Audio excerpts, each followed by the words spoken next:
Uh, This is Dr. Chris Lemmon, and this is an introduction to my March blog. Um, so this year, just to kind of refresh, this year we're kind of looking at uh, a new approach. In other words, we're looking at opening up more ranges, expanding ranges a little bit to compensate for the fact that we're in evolutionary change. Things are changing, which means the background is changing, climate's changing, politics are changing, lots of structures changing. Look at the news, right? So it's all kind of collapsing in from the way it used to be 20, 30, 40 years ago. It's most certainly all different. It's not going to go back to the way it was. It never has in the past. So it's not going to again. It's going to go forward. So we're really looking at how to adapt to that, right?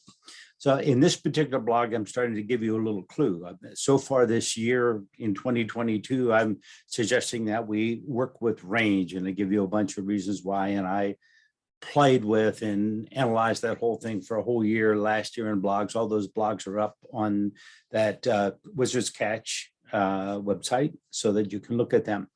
So the thing is that normally we handle things by we have an experience, we take that all in as a pattern, and our unconscious mind compares that pattern to similar experiences in the past. It finds something as a close set, it brings that into focus, and we'll just automatically operate on that under the assumption it's close enough and will maybe work.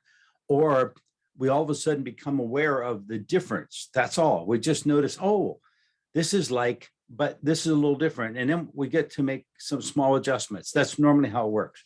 So I call that plan dependency. The plans are already in a file. We're just pressing a button and it comes up. It's like having a phone number in your phone. You press a button and it just dials it for you. But if you don't have it in your phone, then you have to look the number up and you have to punch all the numbers in, right? Okay, so we're now in an evolutionary change. We have to punch all the numbers in. So that's now making selections, right? And so it's a whole, evolution is all about selective processing. So it's selections. It's no longer running on automatic because things are changing. So it's making selections.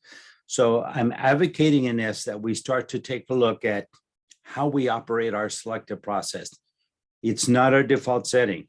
Automatically, when you look at a new range, you're going to start to track over that's like, oh, that's like, you're going to feel that. If you're reading a book or discussing something with people, you're going to immediately feel like you're having a discussion. You want to go, what everybody does, they share their story that's similar. And you see that in communications everywhere, right? They're just all sharing stories that are similar, that are key to responded to.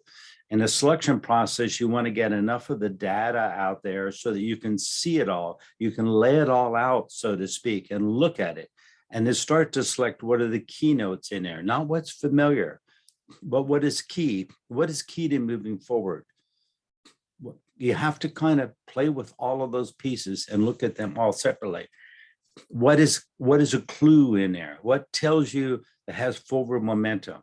How many of the pieces are just reflective of the assessments that you normally make or assumptions that we never normally hold true? What in there is unique? What is not maybe clear, but is most certainly an arrow in time forward? And so that's what we're starting to play with. We're starting to play with what are we going to select to kind of move forward? What are we going to armor up with it to forge ahead? And so that's the whole scope of it. So read that, go ahead and play with that. If you have any questions, go ahead and contact me. It's chris@wizardscatch.com. That's WIZARDSCACHE, wizardscatch.com. And bounce some questions off me. I'll most certainly be glad to answer questions. All right.